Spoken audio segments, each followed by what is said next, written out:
नमस्कार दोस्तों, विकास एनालिसिस में आप सभी का स्वागत है। और दोस्तों आज हम पर्यावरण के महत्वपूर्ण प्रश्न देखेंगे जो कि दोस्तों आपके सीजी टेट में पूछे जा चुके हैं और दोस्तों आपके आने वाले टीचर भर्ती एग्जाम के लिए बहुत ही महत्वपूर्ण होंगे।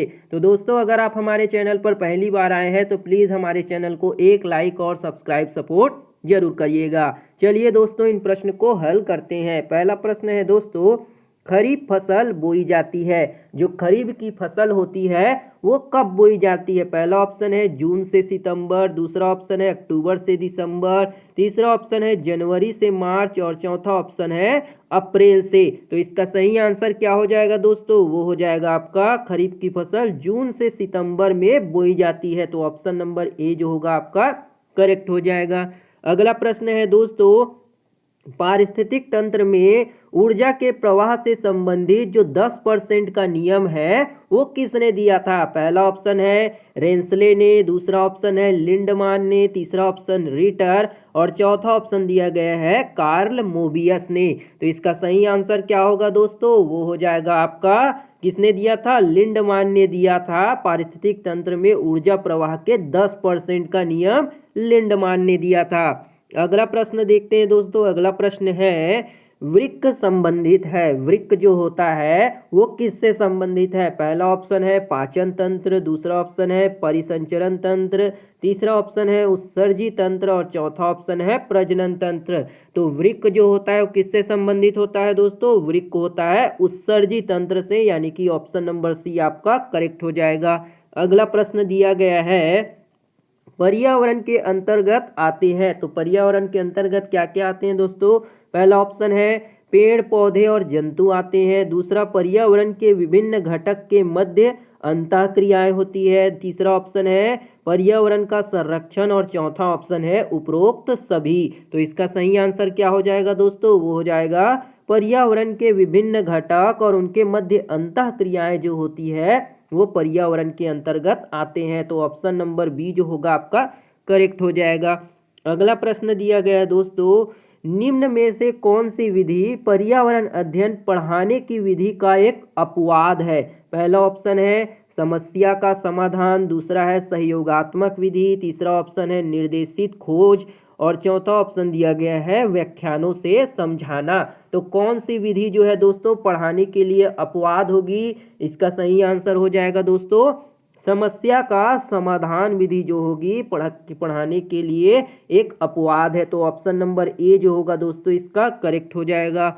अगला प्रश्न देखते हैं दोस्तों, गर्मी के दिनों में गंदे जल वाले तालाबों की मछलियां मरकर तैरने का कारण क्या है? आपने देखा होगा दोस्तों गर्मी के दिनों में तालाबों में मछलियां जो है वो मरकर उफली हुई रहती है, ऊपर की ओर आ जाती हैं। तो इसका क्या कारण है? पहला ऑप्शन है तालाब के पानी में गंदे जल की अधिकता के कारण, दूसरा ऑप्शन है तालाब के पानी में के तापमान में अधिकता के कारण, तीसरा ऑप्शन है तालाब के पानी में ऑक्सीजन की मात्रा में कमी और चौथा ऑप्शन दिया गया है उपरोक्त सभी। तो इसका सही आंसर क्या होगा दोस्तों? वो हो जाएगा तालाब के पानी में ऑक्सीजन की मात्रा जो है कम हो जाती है, जिनके कारण मछलियां जो है मर जाती है और ऊपर जो है तैरने लग जाती है। तो ऑप्शन नंबर सी जो होगा इसका करेक्ट हो जाएगा। अगला प्रश्न दिया गया है दोस्तों, शराब के अत्यधिक सेवन से कौन सी बीमारी होती है? पहला ऑप्शन है फेफड़ों का कैंसर, दूसरा है यकृत शोथ यानी कि हेपेटाइटिस, तीसरा ऑप्शन है मधुमेह और चौथा ऑप्शन है एड्स। तो इसका सही आंसर क्या होगा दोस्तों? शराब के अत्यधिक सेवन करने से यकृत शोथ बीमारी होती है जो कि आपके हेपेटाइटिस से संबंधित होती है। तो ऑप्शन नंबर बी जो होगा दोस्तों आपका करेक्ट हो जाएगा। अगला प्रश्न देखते हैं दोस्तों। अगला प्रश्न है निम्नलिखित में से कौन सा जीवाणु जो है मटर कुल की मूल ग्रंथियों में सहजीवी के रूप में रहता है और वायुमंडल की स्वतंत्र नाइट्रोजन का स्थिरीकरण करता है? पहला ऑप्शन है नाइट्रोबैक्टर, दूसरा है नाइट्रोसोमोनास, तीसरा ऑप्शन है राइजोबियम, चौथा ऑप्शन है जेंथोमोनास। तो इसका सही आंसर क्या हो जाएगा दोस्तों? वो हो जाएगा आपका राइजोबियम जो होता है वो नाइट्रोजन का स्थिरीकरण, नाइट्रोजन फिक्सेसिंग का काम करता है। ऑप्शन सी आपका करेक्ट हो जाएगा।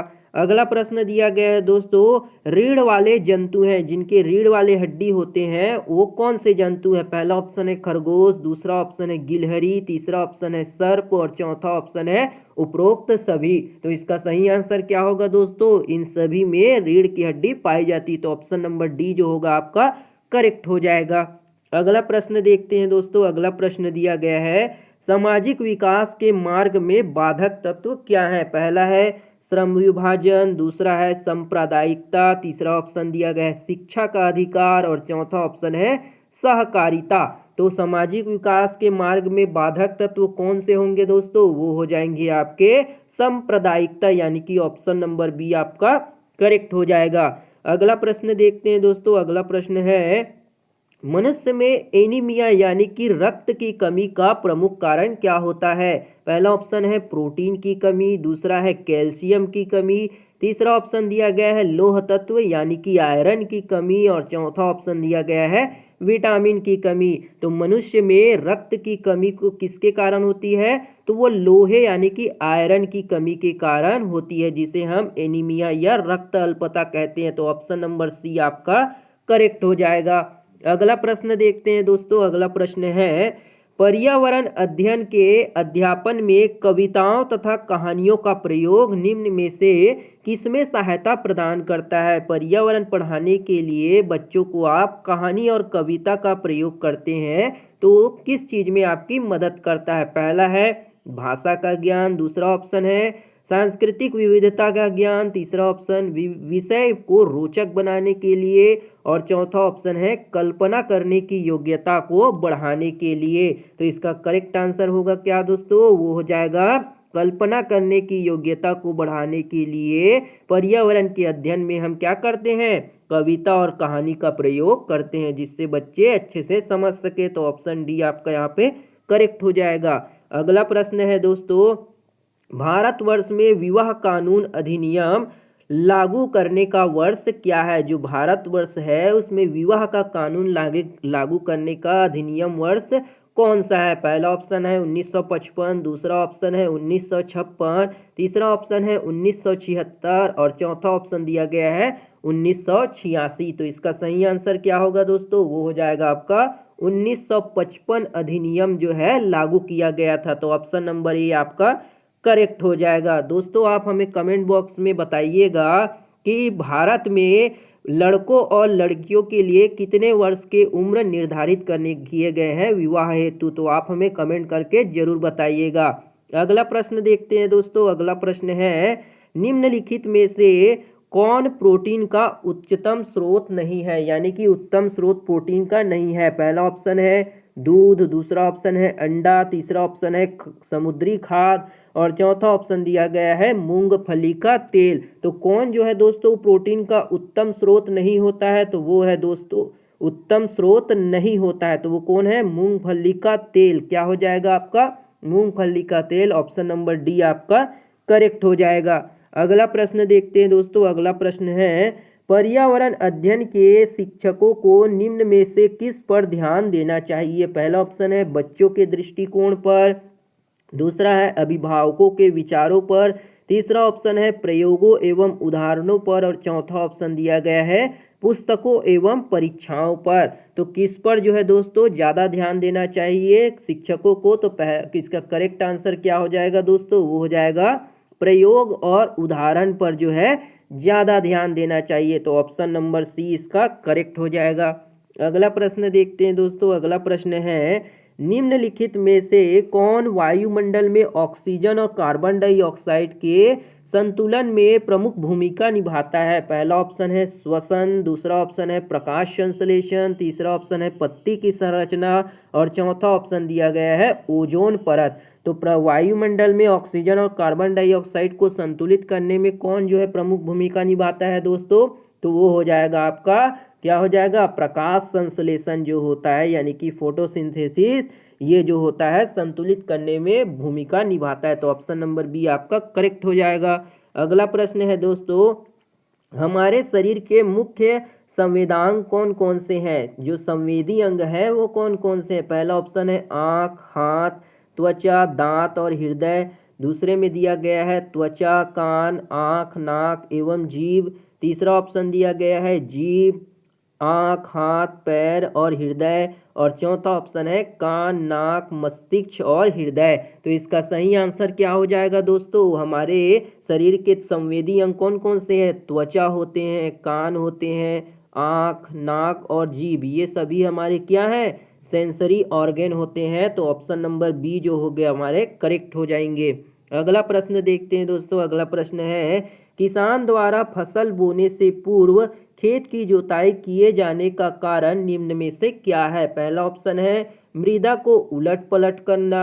दूसरा ऑप्शन है मृदा के कणों के मध्य वायु के लिए स्थान बनाना। तीसरा ऑप्शन है मृदा के कणों के मध्य जल के लिए स्थान बनाना। और चौथा ऑप्शन है मृदा के कण के मध्य सूक्ष्म जीवों के रहने के लिए स्थान बनाना। तो इसका सही आंसर क्या हो जाएगा दोस्तों? वो हो जाएगा मृदा के कण के मध्य वायु के स्थान बनाना, वायु जाने के लिए, हवा जाने के लिए स्थान बनाना, जिसके कारण उसमें हवा यानी कि ऑक्सीजन जो है जा सके और भूमि जो है वो भुरभुरी और उपजाऊ हो सके। तो ऑप्शन नंबर बी जो होगा इसका करेक्ट हो जाएगा।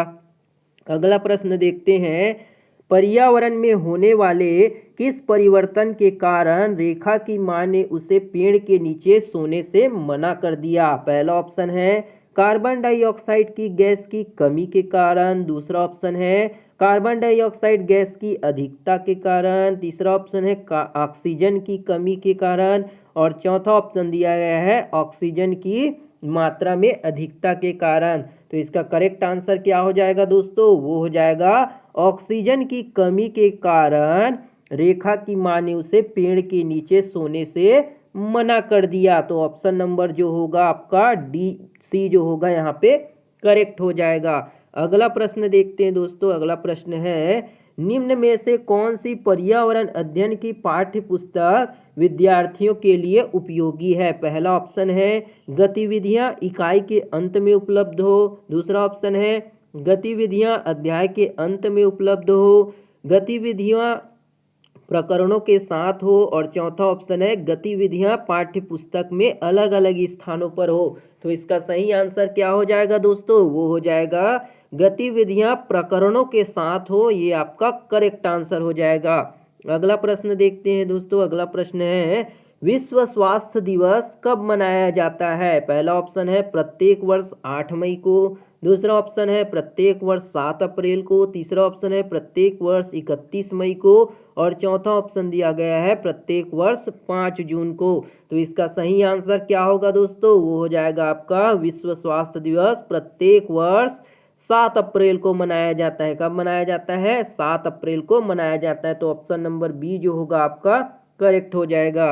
अगला प्रश्न देखते हैं दोस्तों, सर्वाधिक महत्वपूर्ण सीखने का संसाधन है? पहला ऑप्शन है क्षेत्र भ्रमण द्वारा, पुस्तकालय से। दूसरा ऑप्शन और तीसरा ऑप्शन दिया गया है सर्वे एवं परियोजना द्वारा। और चौथा ऑप्शन है उपरोक्त सभी। तो इसका सही आंसर क्या होगा दोस्तों? सर्वाधिक महत्वपूर्ण सीखने का संसाधन क्या है? क्षेत्र भ्रमण से भी सिखा सकते हैं, पुस्तकालय लाइब्रेरी द्वारा भी सिखा सकते हैं, सर्वे और परियोजना कर कर भी हम सिखा सकते हैं। तो उपयुक्त ये सभी क्या होंगे? आपके करेक्ट हो जाएंगे। ऑप्शन डी इसमें करेक्ट हो जाएगा। अगला प्रश्न देखते हैं दोस्तों, मनुष्य का सामाजिक सांस्कृतिक पर्यावरण है। मनुष्य का जो है सामाजिक सांस्कृतिक पर्यावरण कौन सा है? पहला ऑप्शन है जलवायु, वर्षा, मिट्टी। दूसरा ऑप्शन है भवनें, सड़क, ऐतिहासिक स्थल। तीसरा ऑप्शन दिया गया है सूर्य, पृथ्वी एवं आकाश। और चौथा ऑप्शन दिया गया है खनिज, चट्टाने एवं जंतु। तो कौन जो है दोस्तों मनुष्य का सामाजिक सांस्कृतिक पर्यावरण होगा? इसका सही आंसर क्या होगा दोस्तों? वो हो जाएगा आपका भवन, सड़कें और ऐतिहासिक स्थल जो होते हैं मनुष्य का सामाजिक सांस्कृतिक पर्यावरण है। तो ऑप्शन बी आपका करेक्ट हो जाएगा। अगला प्रश्न देखते हैं दोस्तों, बच्चों को पर्यावरण अध्ययन पढ़ाया जाना क्यों आवश्यक होता है? पहला ऑप्शन है नैतिकता की समझ का विकास करने हेतु। दूसरा ऑप्शन है अवधारणाओं की गहरी समझ का विकास। तीसरा ऑप्शन है पर्यावरण की जानकारी एवं महत्व देने के लिए। और चौथा ऑप्शन है उपरोक्त सभी। तो इसका सही आंसर क्या हो जाएगा? ये सभी जो है दोस्तों जरूरी है पर्यावरण अध्ययन को पढ़ाने के लिए। तो ऑप्शन ए भी आपका सही है, बी भी सही है, सी भी सही है, अर्थात उपरोक्त जो है ऑप्शन नंबर डी आपका करेक्ट हो जाएगा। अगला प्रश्न देखते हैं, निम्नलिखित में से कौन एक खाद्य श्रृंखला को प्रदर्शित करती है? खाद्य श्रृंखला को कौन प्रदर्शित करता है उसे बताना है। पहला ऑप्शन दिया गया है आपका घास, फिर गेहूं, फिर आम। दूसरा ऑप्शन दिया गया है घास, हिरन और शेर। तीसरा ऑप्शन में घास, बकरी, मछली और चौथा ऑप्शन दिया गया है गेहूं, मछली और बकरी। तो इसका सही आंसर क्या होगा दोस्तों? वो हो जाएगा आपका घास को हिरन खाएगा और हिरन को कौन खा जाएगा? उसको शेर खा जाएगा। तो ऑप्शन नंबर बी जो होगा दोस्तों आपका खाद्य श्रृंखला का एक उदाहरण होगा। तो ऑप्शन नंबर बी यहाँ पे करेक्ट हो जाएगा। अगला प्रश्न देखते हैं दोस्तों, शिक्षक को निम्न में से किसके आधार पर विद्यार्थियों की डिस्लेक्सिया समस्या की जानकारी प्राप्त होगी? जो एक विकार होता है डिस्लेक्सिया, इससे संबंधित जानकारी एक टीचर को कैसे पता चलेगी? पहला ऑप्शन है पढ़ने से, दूसरा ऑप्शन है सुनने से, तीसरा ऑप्शन है बोलने से और चौथा ऑप्शन दिया गया है बोलने और सुनने दोनों से। तो इसका सही आंसर क्या होगा दोस्तों? टीचर को कैसे पता चलेगा कि विद्यार्थियों को डिस्लेक्सिया संबंधित समस्या है? तो इसका सही आंसर क्या होगा? जब वो पढ़ने के लिए कहा जाए तो पढ़ने में उसको प्रॉब्लम होगी। तो ऑप्शन नंबर ये आपका करेक्ट हो जाएगा। अगला प्रश्न देखते हैं, समीर ने शिक्षक से प्रश्न किया कि गर्मी के दिनों में खाद्य सामग्री शीघ्र ही नष्ट हो जाती है, अर्थात जल्दी खराब हो जाती है। इसके निम्नलिखित में से क्या कारण है? पहला ऑप्शन है अधिक तापमान का होना, दूसरा ऑप्शन है सूक्ष्म जीवों की संख्या में वृद्धि होना, तीसरा ऑप्शन है सूक्ष्म जीवों में तीव्र चयापचय होना, चौथा ऑप्शन है तीव्र चयापचय से खाद्य सामग्री का विखंडन हो जाता है। तो इसका सही आंसर क्या हो जाएगा दोस्तों? वो हो जाएगा आपका तीव्र चयापचय से खाद्य सामग्री का विखंडन जो है बहुत जल्दी से होता है, जिसके कारण से खाद्य सामग्री जल्दी नष्ट हो जाती है, खराब हो जाती। तो ऑप्शन डी आपका करेक्ट हो जाएगा। अगला प्रश्न देखते हैं, कक्षा में शिक्षक ने किसी एक विषय पर बच्चों को आपस में बातचीत करने का अवसर दिया। ऐसा करने पर शिक्षक का क्या उद्देश्य था? पहला ऑप्शन है बच्चों की आपसी बातचीत शिक्षण प्रक्रिया में बाधक है, दूसरा ऑप्शन है बच्चों की आपसी बातचीत से कक्षा में अनुशासनहीनता आती है, तीसरा ऑप्शन है शिक्षण प्रक्रिया हो रही थी और चौथा ऑप्शन है बच्चों की आपसी बातचीत से कक्षा का समय नष्ट होता है। तो इसका सही आंसर क्या होगा दोस्तों? इसका सही आंसर हो जाएगा यह एक शिक्षण प्रक्रिया है जिसमें बच्चों को ग्रुप में डिस्कशन करने का अवसर दिया जाता है। तो ऑप्शन नंबर सी जो होगा इसका करेक्ट हो जाएगा। अगला प्रश्न देखते हैं। अगला प्रश्न दिया गया है, रेशेदार यानी कि अपास्थनिक जड़ें किस में पाई जाती है? पहला ऑप्शन है आम में, जामुन में, मक्का में, दूसरा ऑप्शन दिया गया है गेहूं, सूर्यमुखी एवं चना में, तीसरा ऑप्शन गन्ना, मक्का एवं बांस में, चौथा ऑप्शन दिया गया है गन्ना, लौकी एवं आलू में। तो कौन से पौधे में दोस्तों अपास्थनिक यानी कि रेशेदारें जड़ें पाई जाती है? तो इसका सही आंसर क्या होगा? गन्ने की जड़ रेशेदार होती है, मक्का और बांस की जड़ें भी क्या होती है? रेशेदार यानी कि अपास्थनिक जड़ होती है। तो ऑप्शन नंबर सी इसका करेक्ट हो जाएगा। अगला प्रश्न देखते हैं दोस्तों। अगला प्रश्न है, निम्नलिखित में से कौन सी बीमारी प्रोटोजोआ के कारण होती है? कौन सी बीमारी जो है प्रोटोजोआ से होती है? तो पहला ऑप्शन दिया गया है टाइफाइड, दूसरा ऑप्शन है मलेरिया, तीसरा ऑप्शन है अमीबियासिस और चौथा ऑप्शन दिया गया है एनीमिया। तो इसका सही आंसर क्या होगा दोस्तों? कौन सी बीमारी जो है प्रोटोजोआ से होती है? तो मलेरिया जो होती है दोस्तों ये मादा एनोफिलीज मच्छर के काटने से एक प्रोटोजोआ के कारण होती है। किसकी होती है? प्रोटोजोआ के कारण होती है। मलेरिया की दवा अगर आपसे पूछा जाए दोस्तों तो क्या होता है मलेरिया का दवा? मलेरिया की दवा जो होता है सिनकोना की छाल से प्राप्त किया जा सकता है। आपसे ऐसे प्रश्न भी पूछे जा सकते हैं। तो वो प्रोटोजोआ बीमारी किसके कारण? मलेरिया के कारण। ऑप्शन नंबर बी यहाँ पे आपका करेक्ट हो जाएगा। ये थी दोस्तों आपकी पर्यावरण के महत्वपूर्ण प्रश्न, जो कि दोस्तों आपके प्रीवियस ईयर सीजी टेट में पूछे जा चुके हैं और आपके आने वाले एग्जाम के लिए बहुत ही महत्वपूर्ण होंगे। उम्मीद है दोस्तों आपको ये वीडियो पसंद आया होगा। अगर वीडियो बढ़िया लगा हो दोस्तों तो एक लाइक जरूर करिएगा, शेयर, सपोर्ट और सब्सक्राइब जरूर करिएगा। मिलते हैं दोस्तों अगली वीडियो में, तब तक के लिए जय हिंद, वंदे मातरम।